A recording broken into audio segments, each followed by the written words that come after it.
Vaste question. Qu'est-ce que la détermination? On n'a pas toujours la détermination.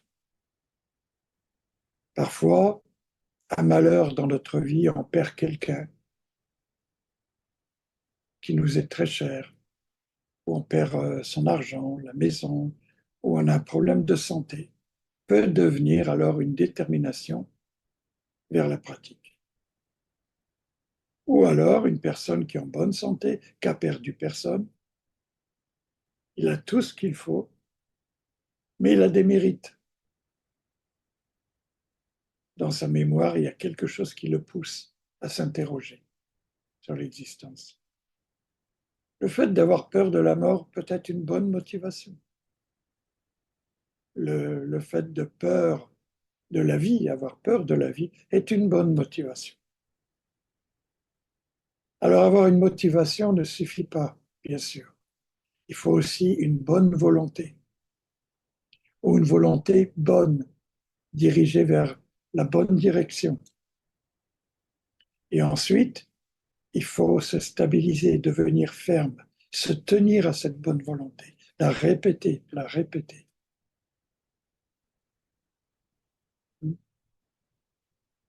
Et parfois, on agit inconsciemment. Ah, oh, ce matin, j'ai pas envie d'aller au zazen, j'ai mal dormi, je me sens pas bien. Eh bien, il faut un peu de bonne volonté, mais s'il n'y en a pas, finalement, on y va, inconsciemment. L'habitude du zazen nous oblige à y aller. C'est comme manger. On a besoin de manger, donc on ne va pas se poser la question. J'ai faim, je mange. Zazen me manque, je vais m'asseoir. En vérité, tout est naturel, mais il faut de la bonne volonté.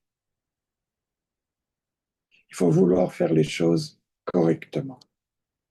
Je ne dis pas bien, qui serait le contraire de mal, je dis correctement, c'est-à-dire faire les choses telles qu'elles doivent être faites. S'il y a le zazen, je vais au zazen. S'il n'y a pas de zazen, je ne vais pas au zazen. C'est aussi simple que ça. Quand j'ai faim, je mange. Quand j'ai pas faim, je ne mange pas. Quand je suis fatigué, je dors. Quand je suis pas fatigué, je fais autre chose. Parfois, étudier les textes, s'obliger à étudier les textes, peut devenir une bonne motivation. Parfois, quand je perds de motivation, j'ouvre des livres et j'étudie. Ça me redonne une nouvelle fraîcheur, une nouvelle énergie, et ça repart. Encore une fois, on est en interdépendance. J'ai besoin de ce livre que une certaine personne a écrit il y a longtemps, que d'autres ont traduit, etc., etc. C'est un ensemble qui me fait que me redonne une nouvelle énergie, une nouvelle bonne volonté. On a besoin de tellement de choses. Regardez, nous avons besoin de l'air que nous respirons, de l'eau, nous avons besoin de la nourriture, nous avons besoin de toutes choses, euh, des rencontres aussi.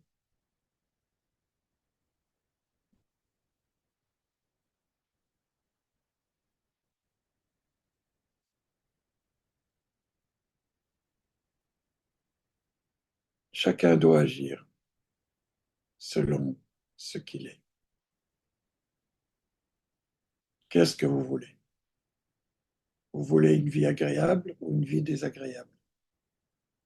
C'est toute la question, elle est là. Voulez-vous continuer à souffrir ou mettre fin à la souffrance? Toute la question est là. Quand vous pensez je veux une vie agréable, il n'y a plus besoin de détermination. Il y a juste un peu de bonne volonté pour suivre ce chemin tous les jours. Observer son esprit, observer ses tendances, observer son égoïsme, ses peurs, son orgueil. Voilà, il faut de la bonne volonté. Il faut le vouloir. Si on ne veut rien, il ne se passera rien. Donc, c'est là où intervient le but. Je vais dans une direction plutôt agréable que désagréable. je vais être présent, lucide. Voilà un bon but. Il y a des bons buts et des mauvais buts. Donc, on choisit les bons buts.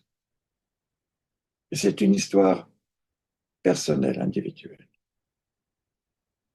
Même si l'humanité devrait avoir un bon but, suivre la bonne direction pour le bien-être de tous les êtres, et c'est sûr ce qu'il faudrait, mais si on attend que cela se réalise, ça n'arrivera jamais.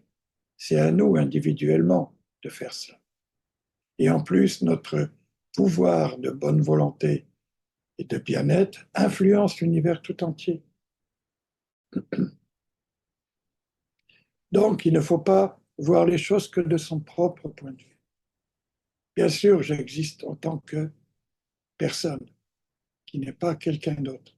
En même temps, nous nous influençons continuellement. Si quelqu'un est en colère et vient me voir en colère,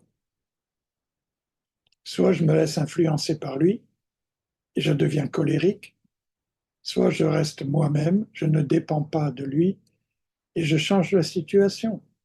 Du coup, lui change aussi. Donc, on s'influence mutuellement. Tout dépend de ma bonne volonté. Est-ce que je veux lui montrer que je suis plus fort que lui, que j'ai plus raison que lui, que je possède la vérité? Et alors, je vais me battre contre lui? Ou alors, je lâche prise, je calme la situation. Du coup, lui, il commence à changer parce qu'il n'a plus de saisie. Il ne peut plus rien attraper. Donc, du coup, lui-même s'apaise. C'est comme ça que nous devons voir les choses. Il ne faut jamais ajouter de la souffrance sur de la souffrance.